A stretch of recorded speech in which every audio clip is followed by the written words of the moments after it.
तो आज के इस बड़े से वीडियो में मैं तुम्हें बताऊंगा मार्वल की सबसे बेस्ट स्टोरीज में से एक, वो स्टोरी जो फेज 4 में उन्होंने दिखाने की कोशिश की पर क्वालिटी में हक दिया। अब देखो ये तो तुम भी मानते हो कि हम सब सुपर हीरो से एक हद तक थोड़ा सा थक चुके हैं, फिर भी इसे एक अच्छी मूवी, एक अच्छी कहानी समझ के देख लेना। ये है कहानी वांडा की, उसके बच्चे पाने के पागलपन की शुरुआत से डॉक्टर डूम से उसकी शादी तक की। तो हेलो वेबटास्टिक फैंस, मेरा नाम है सत्यम मिश्रा और समय को आंखों पर रखते हुए चलिए शुरू करते हैं। वांडा दर्द से कराह रही थी, पर इतना ज्यादा दर्द बस एक मुस्कान में बदल जाता है जब वो अपने दोनों बच्चों को अपने हाथों में पकड़ती है। विजन उसको बाहों में लेता है और दोनों की खुशी का ठिकाना नहीं रहता, लेकिन तभी एक आवाज आती है, वांडा इन्हें वापस रखो। प्रोफेसर एक्स कमरे के दरवाजे से बोलते हैं, मैंने तुम्हें बताया था तुम्हारे कोई बच्चे नहीं है, इस कमरे में हम अकेले हैं। वांडा सहमी सी आवाज में बोलती है, देखो देखो ये मेरे बच्चे हैं। प्रोफेसर एक्स बोलता है, वांडा तुम्हारे बच्चे नहीं हो सकते,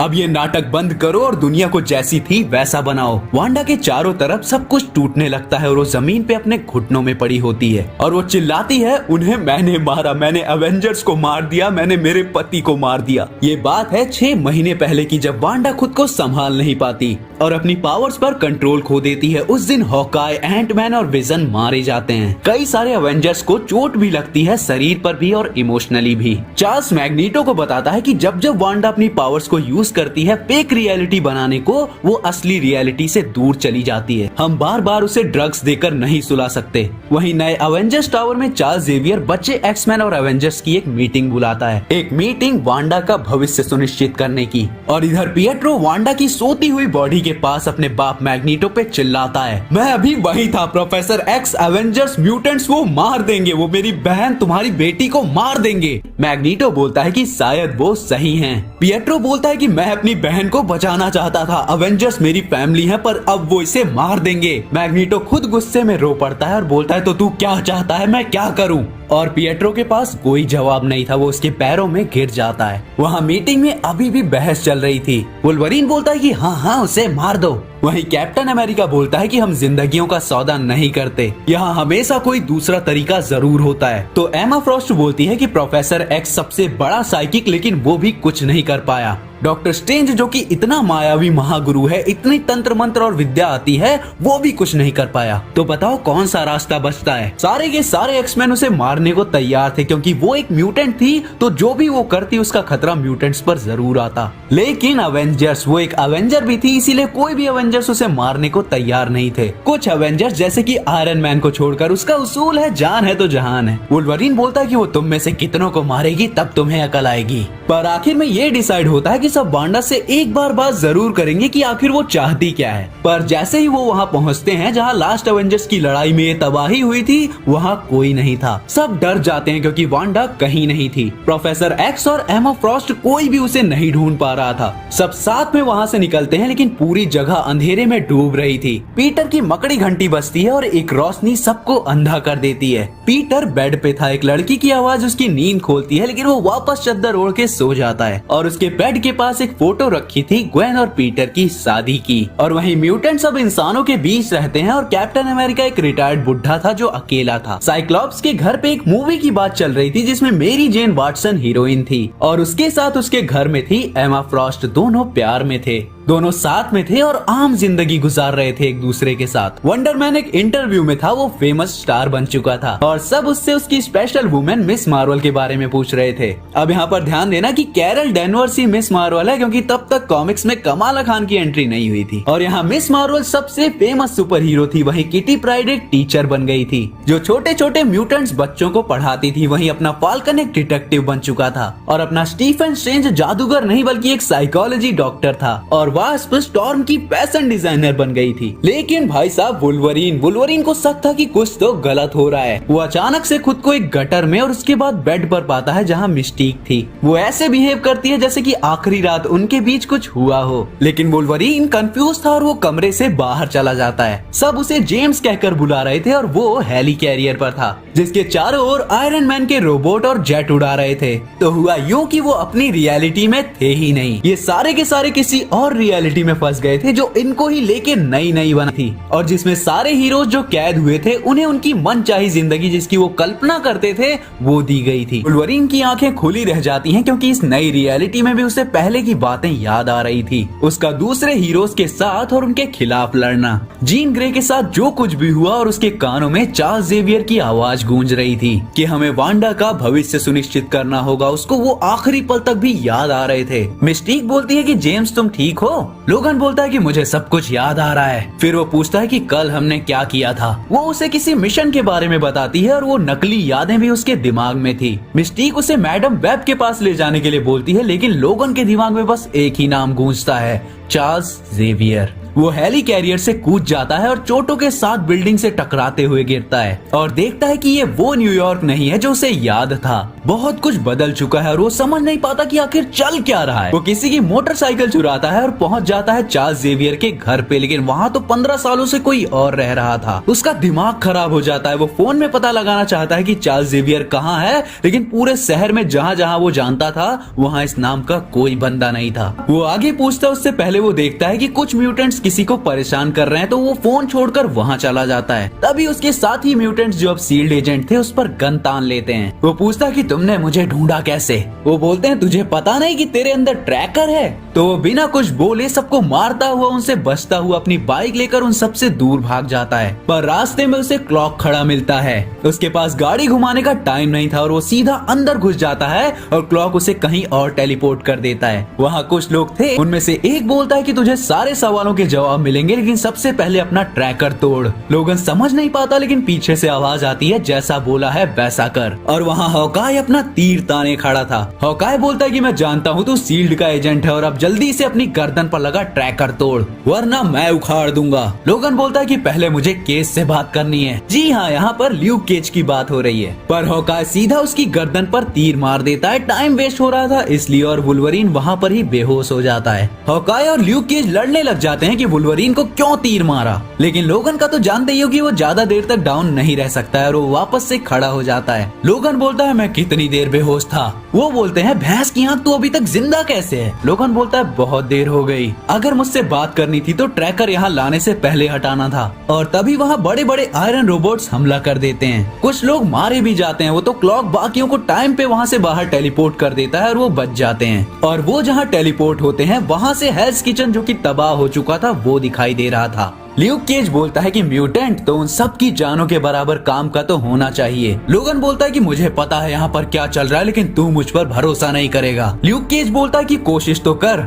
लोगन बोलता है कि क्या तू मुझे जानता है? ल्यूक केज बोलता है कि नहीं, हमें खबर मिली थी कि एक म्यूटेंट हेली कैरियर से कूद गया है, तो मैंने सोचा कि शायद वो हमारे काम का आदमी हो सकता है। लोगन बोलता है कि तुझे याद नहीं है कि हम दोनों अवेंजर्स हैं। ल्यूक केज बोलता है कि अवेंजर्स वो क्या होता है? लोगन बोलता है कि मैं बता रहा हूँ, लेकिन तुझे भरोसा नहीं होगा। 2 दिन पहले तक मैं एक्समैन और एवेंजर्स का मेंबर था, ऐसी दुनिया में जहाँ म्यूटेंट्स उतने नहीं थे और एक्समैन कोशिश कर रहे थे ह्यूमंस के बीच म्यूटेंट्स के लिए जगह बनाने को, पर एक्समैन की सबसे बड़ी प्रॉब्लम था मैग्नीटो। हॉकाय बोलता है कि उसे तो सब जानते हैं। लोगन बोलता है कि और उसके बच्चे भी थे। हॉकाय बोलता है कि सब ये भी जानते हैं। फिर लोगन बोलता है वांडा, और हॉकाय बोलता है उसकी इंसानी औलाद, और लोगन शॉक में चला जाता है। हॉकाय बोलता है पिएट्रो और वांडा 2 बच्चे जिनमें वांडा इंसान है और Pietro mutant. Mutant leader magneto के बारे में इतना तो सब जानते हैं। लोगन बोलता है कि 2 दिन पहले तक वो भी एक म्यूटेंट थी जो खुद को स्कारलेट विच बुलाती थी। उसके पास जितनी वो कंट्रोल भी नहीं कर सकती उससे ज्यादा पावर्स हैं। कुछ टाइम पहले उसने अपना कंट्रोल खोया और अच्छे लोग मारे गए। वही कारण थी कि पुराने एवेंजर्स की टीम टूट गई।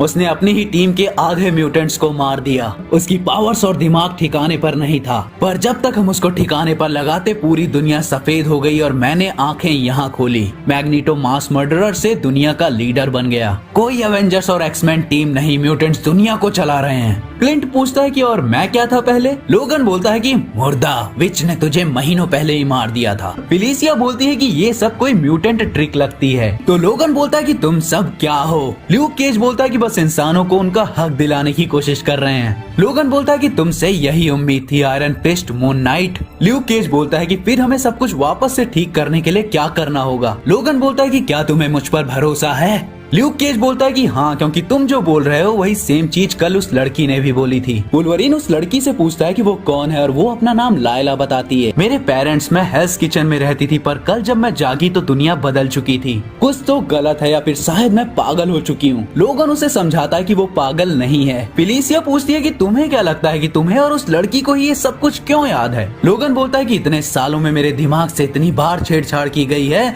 तो मुझे ना तो मेरे घर वालों की याद है ना ही मेरा पास्ट याद है, पर 2 दिन पहले मैं जागा और मुझे ये सब कुछ याद था, क्योंकि यही मेरी इच्छा थी कि दोबारा मेरी यादें मिटे नहीं। तो शायद मैग्नीटो ने अपनी बेटी के जरिए हम सबको वो दे दिया जो हम चाहते थे और उसे वो दे दिया जो वो चाहता था। और वुल्वरीन के कहने पर वो सब साइक्लॉप्स के घर चले जाते हैं। वहाँ वो उस बच्ची लायला से बोलता है कि जो कुछ तूने ल्यूक केज के साथ किया वही एमा फ्रॉस्ट के साथ करना। एक्चुअली वो बच्ची भी एक म्यूटेंट थी और उसकी माइंड पावर्स की वजह से उसकी यादें नहीं मिट पाई थी। वुल्वरीन को पता था कि वो कौन थी, तो वो बोलता है कि हैप्पी बर्थडे, तू भी एक म्यूटेंट है। एमा फ्रॉस्ट वहाँ घुस आती है, वो पुलिस को बुलाने की कोशिश करती है, वो सबका दिमाग पढ़ने लगती है। वो वुल्वरीन का दिमाग पढ़कर पूछती है कि तू मुझे कैसे जानता है, पर तभी उसका ध्यान उस बच्ची की तरफ जाता है और अचानक से उसके दिमाग में उसके बचपन से लेकर क्राइम और रोमांस तक सारी यादें आ जाती हैं। और साथ ही साथ उसकी म्यूटेंट्स पावर से उसे चार्ल्स जेवियर भी दिखाई देता है जो किसी खंडर में था 3 लोगों के साथ रोता हुआ। वो बच्ची बेहोश हो जाती है और लोगन बोलता है ये है एमा फ्रॉस्ट, एक्समैन की लीडर।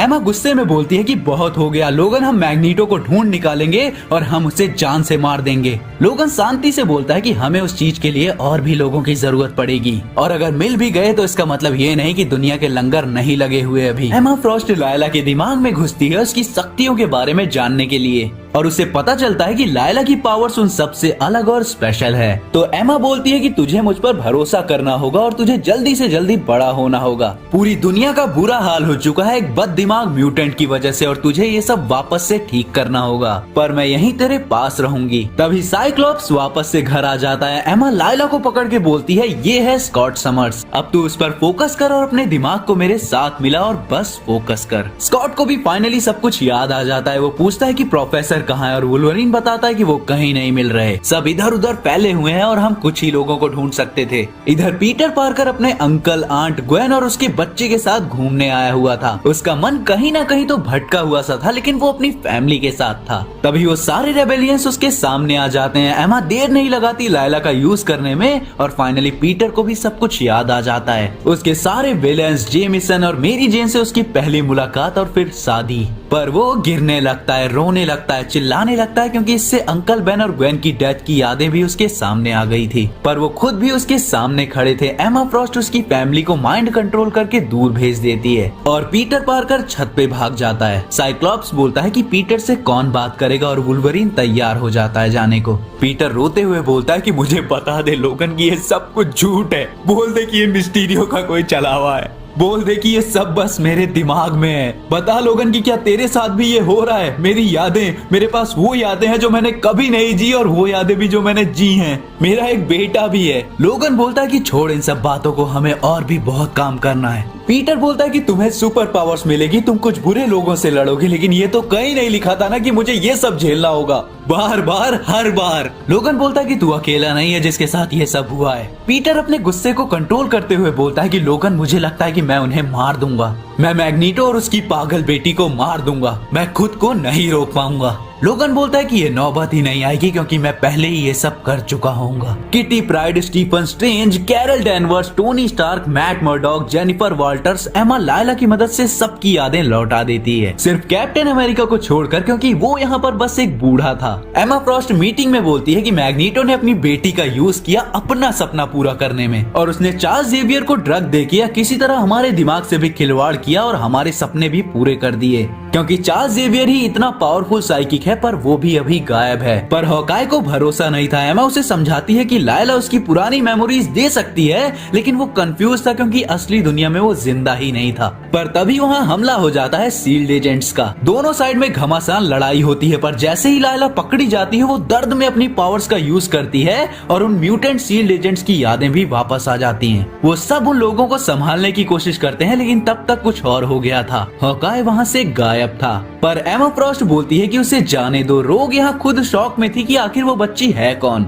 रोग सारे हीरोज को हेली कैरियर पे ले आती है, जहां एमा फ्रॉस्ट अपनी माइंड पावर्स का यूज करके सारे गार्ड्स का दिमाग कंट्रोल कर लेती है, जिनसे उन्हें वो सब दिखाई भी नहीं देते, और वो कमांड डेक पे जाके कैप्टन का माइंड कंट्रोल करके जेनोसा जाने को सेट कर देती है, वही जगह जहां से ये सब शुरू हुआ था। स्कॉट हेली कैरियर में सबसे बोलता है कि मैं बहुत टाइम तक एक्समैन का लीडर था और मैं अपने सिद्धांतों पर बहुत गर्व करता था, पर आज सब बदल चुका है। आज अगर हम हारे तो सब कुछ खो बैठेंगे। तो मैं तुमसे एक वादा चाहता हूँ कि तुम सब जो अच्छाई के नाम पर खुद को बांध कर रखते हो, आज वो बंधन तोड़ के लड़ोगे। आज कोई भी पीछे नहीं हटेगा, कोई भी कदम उठाने से। किसी भी हाल में हमें जीतना होगा। स्पाइडरमैन बोलता है कि तो क्या हम दुनिया को वापस सही करने वाले हैं? क्या वाकई में हम ये सब कर सकते हैं या फिर बहुत देर हो चुकी है? मिस मार्वल बोलती है कि क्या हो अगर हम जीत के भी ये ना कर पाए तो? क्या हमें इस झूठ को अकेले जीना होगा या हम बाकियों को भी सच बताएंगे?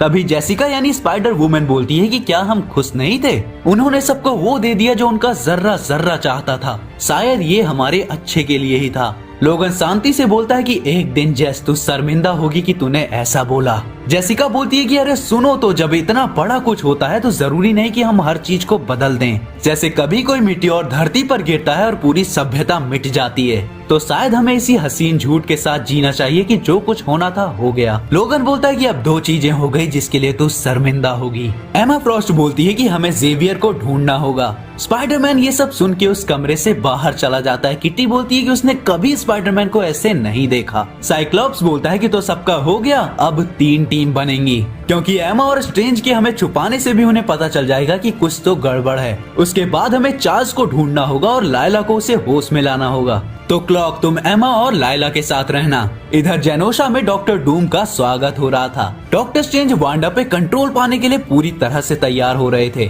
डॉक्टर डूम के अलावा वहाँ स्टॉर्म भी थी, केन्या की क्वीन और नेमर भी। और ये था हाउस ऑफ मैग्नस यानी मैग्नीटो का घर, उसकी दोनों बेटियों और क्विक सिल्वर के साथ। जी हाँ, मैग्नीटो की दूसरी बेटी पोलारिस, जिसके पास मैग्नीटो जैसी ही पावर्स हैं।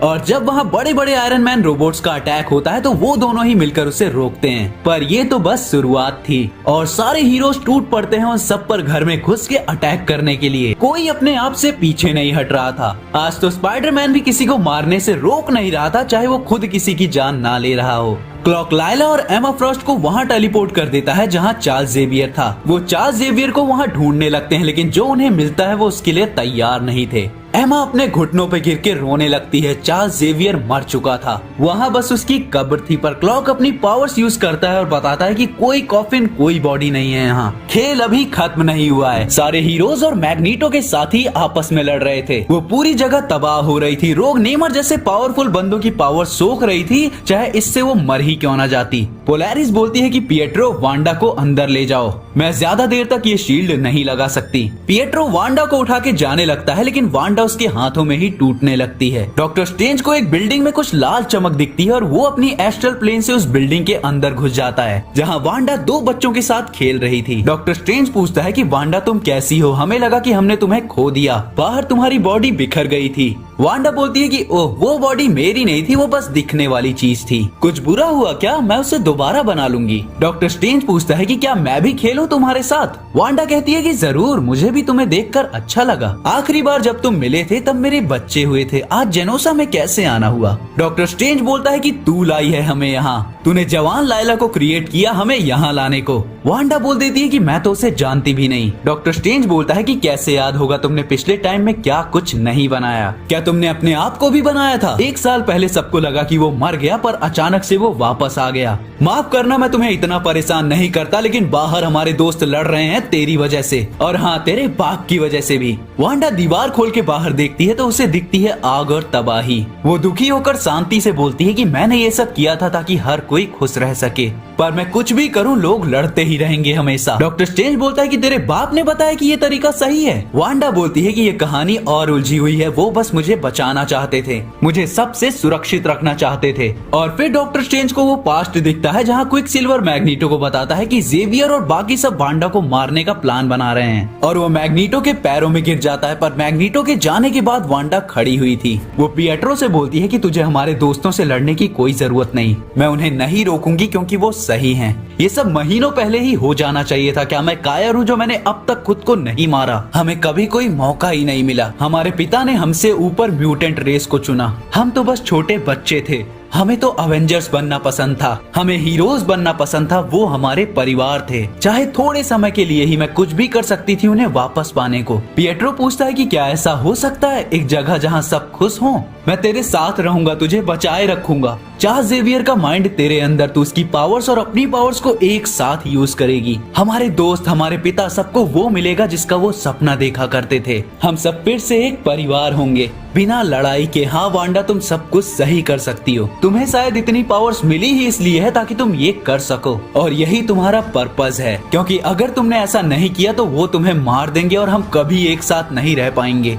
डॉक्टर स्ट्रेंज शॉक हो जाता है कि मैग्नीटो तो कभी पिक्चर में था ही नहीं। ये पिएट्रो था जिसने ये सब किया और एमा उसके दिमाग से कनेक्टेड थी। वो बोलती है कि अब उससे चार्ल्स जेवियर के बारे में पूछो, हमें उसे ढूंढना होगा। डॉक्टर स्ट्रेंज उससे पूछता है, लेकिन तभी वांडा के पीछे एक तीर लगता है और वांडा वहीं गिर जाती है। और तीर मारने वाला एक ही शख्स था, हॉकाय। वांडा पूछती है कि हॉकाय तुमने ऐसा क्यों किया? हॉकाय गुस्से में बोलता है, क्यों? तू पूछती है क्यों? तूने मुझे मार दिया था, तू मेरी फैमिली थी, मैं तेरे लिए किसी की भी जान ले सकता था। वांडा एक स्माइल के साथ कहती है कि मैं भी तुझे प्यार करती हूँ। हॉकाय बोलता है कि फिर क्यों तुमने मुझे मार डाला? वांडा बोलती है कि मैं तुझे वापस भी तो लाई। हॉकाय बोलता है कि तुझे एहसास भी है कि तूने क्या किया और क्या कर रही है? तभी वांडा का बेटा चिल्लाता है कि चुप हो जा, और हॉकाय भी टुकड़ों में टूटकर खत्म हो जाता है। वांडा डर जाती है, स्ट्रेंज की भी नहीं सुनती, वो सहम जाती है। बाहर पिएट्रो गुस्से में सबको मारे जा रहा था, उसे अपनी पावर्स पर कंट्रोल ही नहीं था। तभी वहाँ मैग्नीटो आ जाता है जिसकी यादें वापस आ चुकी थी एमा की वजह से। वो बोलता है कि अब ये तमाशा खत्म होगा।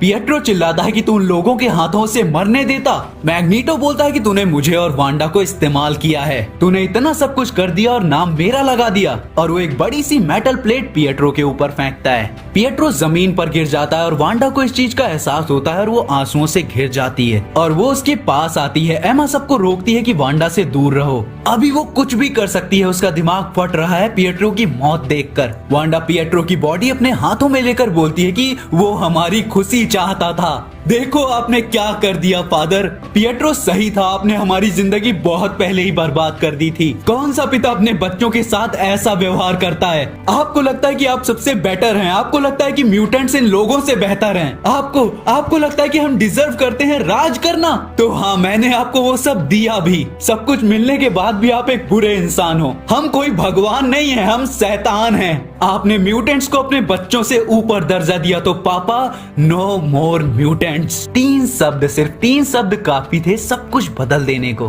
वांडा इस्तेमाल हो होकर थक चुकी थी और अब उसने पलक झपकते ही सब कुछ खत्म कर दिया। अपने आखिरी प्यार अपने भाई के गम में लायला अपने घर पर उठती है स्कूल जाने के लिए। पीटर पार्कर अवेंजर्स टावर में उठता है मेरी जेन के साथ। ल्यूक केज, जेसिका जोन्स, सी हल्क सब मीटिंग में थे। सी हल्क बोलती है कि कैसे हम सारे के सारे लड़ रहे थे और एक ही पल में हम अपने बेड पर थे। पीटर फ्रस्ट्रेटेड था कि किसी को भी पूरी कहानी कैसे नहीं याद। वो सबके सामने टेबल पे अपने हाथ पीट पीट के टेबल तोड़ रहा था, रो रहा था। कैरल बोलती है कि पर अब तो सब ठीक है ना, अब इतना क्यों सोचना? पर तभी जख्मी डॉक्टर स्ट्रेंज बिल्डिंग में घुसता है। एमा म्यूटेंट स्कूल के सामने गिरी हुई थी और अंदर से चीखें सुन के जागती है। वहाँ बच्चे बेहोश हो रहे थे, रो रहे थे क्योंकि अचानक से उनकी पावर्स चली गई थी। अभी सबकी पावर्स नहीं गई थी, लेकिन नो मोर म्यूटेंट्स, बस यही आवाज उनके कानों में थी। नाइट क्रॉलर टेलीपोर्ट होकर वुल्वरीन के रूम में जाता है, पर वुल्वरीन कहीं पर भी नहीं मिल रहा था। पर तभी वो घास पर पड़ा हुआ मिलता है। नाइट क्रॉलर उसे जगाने जाता है तो वो चिल्लाता है, मुझे याद है, मुझे मेरी पूरी जिंदगी याद है। एमा जल्दी से कंट्रोल रूम में जाके चार्ल्स जेवियर के हेलमेट अपने सर पर लगाती है। वो सेलिब्रो से पता लगाती है तो दुनिया में जहाँ लाखों म्यूटेंट्स थे, अब बस गिनती के कुछ बचे हैं। सबकी पावर्स चली गई थी और ना तो वांडा का कहीं पता था, ना ही चार्ल्स का।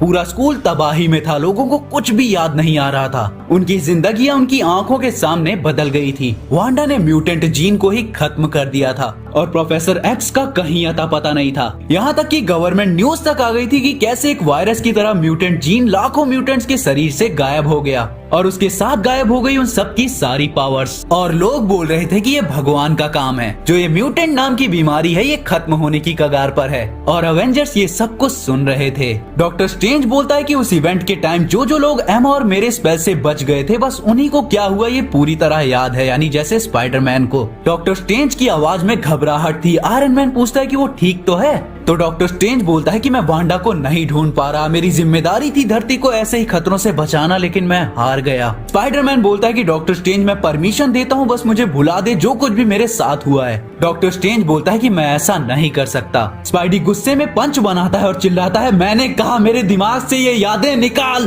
पर फिर वो शांत होकर कैप्टन के कहने पे माफी मांग लेता है। इधर बाकी के एक्समैन जिनकी पावर्स अभी भी उनके पास थी, वो मैग्नीटो को ढूंढ निकालते हैं जेनोशा में, और वो भी अपनी पावर्स को खो चुका था। वो उनके हर सवाल का जवाब यही देता है कि मुझे नहीं पता वो कहाँ हैं। एमा फ्रॉस्ट उसका दिमाग पढ़कर बोलती है कि ये सच है, तो लोगन बोलता है कि फिर इसे दुनिया में रखकर ही क्या फायदा। पर वो किटी प्राइड के कहने पर उसे जिंदा छोड़ देता है उसकी कचरा जिंदगी के साथ, और सब लोग उनको ढूंढने में लग जाते हैं। और हाँ, वांडा जिंदा है, दूर दराज के किसी गाँव में दिखाई जाती है। और लास्ट में हैंक पिम का यही स्टेटमेंट होता है कि अचानक से ये जो बदलाव आया है, इसका बुरा असर प्रकृति पर भी पड़ा है। इतने सारे म्यूटेंट्स की इतनी सारी एनर्जी ऐसे ही गायब नहीं हो सकती। पर सवाल ये आता है कि वो गई कहाँ, क्योंकि न्यूटन का रूल है कि हर एक्शन का कोई इक्वल या अपोजिट रिएक्शन जरूर होता है। तो अब इसका रिएक्शन क्या होगा? अब वांडा सालों तक गायब थी और उन सालों में उसके दोनों बच्चे बड़े हो गए थे। अब तुम पूछोगे कि उसके बच्चे आए कहाँ से? तो जब वांडा ने अपनी इतनी सारी पावर्स का यूज किया तो उसकी आत्मा के 2 टुकड़ों से मेफिस्टो ने उसके बच्चों को जान दे दी।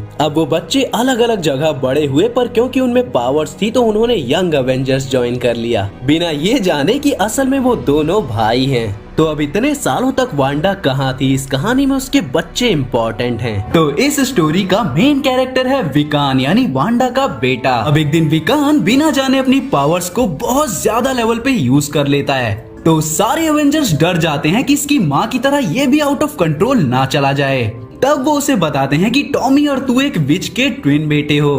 टॉमी इस बात पे डाउट करता है, लेकिन विकान बोलता है कि मुझे अपनी माँ को ढूंढना होगा, पक्का किसी ने उनका माइंड कंट्रोल करके उनसे ये कांड करवाए होंगे। तो अवेंजर्स उसे समझाते हैं कि ना, वो मैग्नीटो की बेटी उसी की तरह निकली, बस ज्यादा अनस्टेबल। और वो उसे बताते हैं कि उसकी हाउस ऑफ एम वाली रियलिटी के साथ वो भी गायब हो गई। पर बाद में विकान कैप्टन अमेरिका से बात करता है कि हाँ, टॉमी की तरह मुझे भी डाउट है कि मैं उसका बेटा हूँ, क्योंकि मेरे पास ऑलरेडी बायोलॉजिकल पेरेंट्स हैं। लेकिन क्या हो अगर मेरे अंदर जो जान है, जो सोल है, वो वांडा के बच्चे की हो, और इसी तरह टॉमी का भी सेम हो, और क्या हो अगर वो इनोसेंट हो। पर तभी यंग एवेंजर्स विकान को एवेंजर्स की कैच से बचा लेते हैं, और वहाँ मैग्नीटो भी आ जाता है उनकी हेल्प करने। और एवेंजर्स उन्हें रोकने की कोशिश करते हैं, लेकिन विकान उन्हें उसी माउंटेन पे टेलीपोर्ट कर देता है जहाँ एमसीयू में वांडा का लास्ट सीन था। तो अपनी केट बिशप बोलती है कि अब एवेंजर्स के लिए हम विलेन ही बन गए हैं, तो अपना काम पूरा करते हैं। वहाँ उन्हें क्विक सिल्वर और वांडा मिलती है। क्विक सिल्वर मैग्नीटो को मारने की कोशिश करता है, लेकिन उस अटैक के बीच में वांडा आ जाती है, और उन्हें जल्द पता चल जाता है कि वांडा के रूप में ये डूम बॉट है। तो उन्हें पता है नेक्स्ट उन्हें कहाँ जाना है। उसी रात विकान अकेले सबको पीछे छोड़ के खुद लटवेरिया चला जाता है वांडा को ढूंढने। विकान वांडा का रूप धारण कर लेता है और डूम बॉट से बोलता है कि मेरा रूम दिखा दो, मैं खो गई हूँ। वहाँ रूम में पहुँचते ही जैसे ही विकान अपने असली रूप में आता है, वांडा उसे नीचे गिरा के पूछती है कि वो कौन है। विकान बोलना चाहता है कि वो उसका बेटा है, लेकिन वो बस इतना ही बोल पाता है कि वो डॉक्टर डूम से उसे यहाँ बचाने आया है। विकान वांडा से बोलता है कि तुम्हारे डैड, भाई सब वेट कर रहे हैं, पर वो कंफ्यूज लगती है क्योंकि उसने अपनी याददाश्त खो दी थी। वांडा बोलती है कि ना, मैं यहाँ बिल्कुल सेफ हूँ, और कुछ दिनों बाद मेरी शादी भी होने वाली है डॉक्टर डूम से। अब यहाँ डॉक्टर डूम और विकान लड़ने लगते हैं। डॉक्टर डूम बोलता है कि ये वांडा की खुद की इच्छा है। विकान बोलता है कि नहीं, ऐसा नहीं हो सकता, तुमने उनको वश में किया हुआ है। पर इससे पहले कि विकान वांडा को पूरा सच बताए उसके पास्ट का, उससे पहले ही डॉक्टर डूम उसे बेहोश कर देता है। पर तभी वंडरमैन भी वांडा का पता लगा लेता है और एवेंजर्स भी वहाँ पे आ जाते हैं। यंग एवेंजर्स भी मैग्नीटो और क्विक सिल्वर के साथ वहीं खड़े थे, मतलब डूम की शादी से पहले बिना बुलाए बाराती आ गए थे। डॉक्टर डूम फिर विकान को अकेले में समझाता है कि वांडा उसके पास आई थी। डूम उसे बताता है कि उसकी माँ भी एक सॉर्सरर थी, इसीलिए वो वांडा को मना नहीं कर पाया। पर वांडा की पावर्स लो लेवल तक जा चुकी थी और उसका माइंड उसको अंदर से हील कर रहा है, और इसीलिए उसे उसके अतीत के बारे में कुछ भी याद नहीं है। और अगर तुमने उसे उसका अतीत याद दिलाने की कोशिश की तो कॉन्सिक्वेंसेस बहुत खतरनाक होंगे। और विकान कुछ कर भी नहीं सकता था, क्योंकि उसको हील करने के साथ साथ डॉक्टर डूम ने अपने स्पेल से उसकी पावर्स भी खत्म कर दी थी। फिर वांडा अपनी वेडिंग ड्रेस में विकान के पास आती है और बोलती है कि वो डॉक्टर डूम से बहुत प्यार करती है, पर जब से तुम आए हो डूम अजीब बिहेव कर रहा है, तो तुम मुझे इस स्कारलेट विच के बारे में सब कुछ बताओगे। वो दोनों उस जगह से बाहर निकल रहे थे और विकान उसे सारा सच बता देता है। पर बाहर यंग एवेंजर्स, मेन एवेंजर्स और डॉक्टर डूम की लड़ाई चल रही थी, जिसमें वुल्वरीन वांडा पे अटैक कर देता है। विकान और आयरन लैड उसे रोकते हैं। आयरन लैड वांडा और यंग एवेंजर्स को लेके अपने टाइम डिवाइस से वहां से टेलीपोर्ट हो जाता है और डॉक्टर डूम एवेंजर्स को गाली देता है कि सालों तुम्हारी वजह से अब वांडा टाइम में आजाद हो गई। अब अगर उसकी मेमोरीज वापस आई तो टाइम और इस दुनिया का भी भांग भटूरा हो जाएगा। और यही होता है, वांडा को सब कुछ याद आ जाता है। वो अपने मैजिक से वापस से केओस लाना स्टार्ट कर देती है अपने ट्रॉमा की वजह से, लेकिन इस बार विकान उसके पास जाके उसे समझाता है कि तेरे बेटे जिंदा हैं और वो भी रियल में। टॉमी अभी भी दुखी था, पर वांडा को उसके दोनों बेटे वापस मिल गए थे। और फिर वांडा प्लान बनाती है कि जैसे उसने म्यूटेंट्स को पावरलेस कर दिया था, तो अब वो फाइनली उनको उनकी पावर्स वापस देगी। और मेरे दोस्त, यही सीन है जो मैं चाहता हूँ कि एमसीयू में भी हो। और इसके बाद डॉक्टर डूम वहाँ आ जाता है। वांडा उससे बोलती है कि एक बार तुम मेरी हेल्प कर दो म्यूटेंट्स को उनकी पावर्स वापस करने में, फिर मेरी पावर्स तुम रख लेना, ताकि मैं दोबारा कभी ऐसी तबाही ना मचा पाऊं। वहाँ डाउट्स थे, डर था, लेकिन विकान, डॉक्टर डूम और वांडा तीनों मिलकर अपनी पावर्स यूज करते हैं वांडा का ये फाइनल रिडेम्पशन पूरा करने के लिए। पर जैसे ही वो ऑलमोस्ट स्पेल खत्म कर रहे होते हैं, पैट्रियट, जिसको डॉक्टर डूम पे भरोसा नहीं था, वो केट बिशप का बो एंड एरो लेके अटैक करता है, पर एरो डूम को नहीं वांडा को जाकर लगता है। अब वांडा बोलती है कि मैंने स्पेल तो कंप्लीट किया नहीं, पर मेरे अंदर कोई लाइफ फोर्स नहीं बची, तो पावर्स गई कहाँ? तो साइड में डॉक्टर डूम गॉड की तरह अपना चेहरा दिखाते हुए उड़ रहा होता है और वो गॉड डूम बोलता है कि अब मैं वो कर सकता हूँ जो मैं हमेशा से चाहता था, पृथ्वी को गरीबी और क्राइम इन सब से मुक्त कर दूंगा, जिस पे राज करूंगा मैं और मेरी वाइफ वांडा। पर वांडा को उन पावर्स पे शक था कि उसकी तरह डॉक्टर डूम भी उन्हें कंट्रोल नहीं कर पाएगा, पर वो उन्हें घर भेज देता है। अब यहाँ सारे लोग बहस कर रहे होते हैं कि वांडा के पास अगर पावर्स नहीं भी है तब भी उसे मार देना चाहिए। वांडा ने अपने पास्ट में जो कुछ भी किया है उसके लिए उसे माफ नहीं किया जा सकता। पर तभी डॉक्टर डूम वहाँ आ जाता है और वो बोलता है कि मैं मरे हुओं को जिंदा कर दूंगा, म्यूटेंट्स को पावर्स भी दे दूंगा, बस मेरा राज एक्सेप्ट कर लो। पर कोई भी उसका ये प्रपोजल एक्सेप्ट नहीं करता और सारे के सारे डॉक्टर डूम से लड़ने लग जाते हैं। और इस लड़ाई का अंत होता है जब विकान एक पोर्टल से डॉक्टर डूम को इतनी पावर्स दे देता है जितनी उसकी बॉडी झेल नहीं सकती, और वो वापस से पुराना वाला नॉर्मल डॉक्टर डूम बन जाता है। तो यही चीज वो एमसीयू में भी कर सकते हैं, और यही वो आखिरी तरीका है जिससे वांडा को माफ किया जा सकता है। डॉक्टर डूम को गॉड डूम बना दो और फिर वो कैंग को हरा के सीक्रेट वॉर स्टार्ट कर देगा। तो ये थी कहानी वांडा की जो हम डिजर्व करते थे फेज 4 में देखना, और इस पर मार्वल ने इतना गंदा आगा। पर तुम बताओ कि तुम्हें कहानी कैसी लगी, और अपने दोस्तों के साथ इसे जरूर शेयर करना। कोई 5-6 वीडियो नहीं, बस एक टीवी एपिसोड में तुम्हें एक अच्छी कहानी मिल रही है तो सपोर्ट जरूर करना। और हाँ, तुम्हारा फेवरेट सुपर हीरो कौन है ये कमेंट में जरूर बताना। तो मैं मिलता हूँ किसी और वीडियो के साथ, तब तक के लिए बी फैंटास्टिक।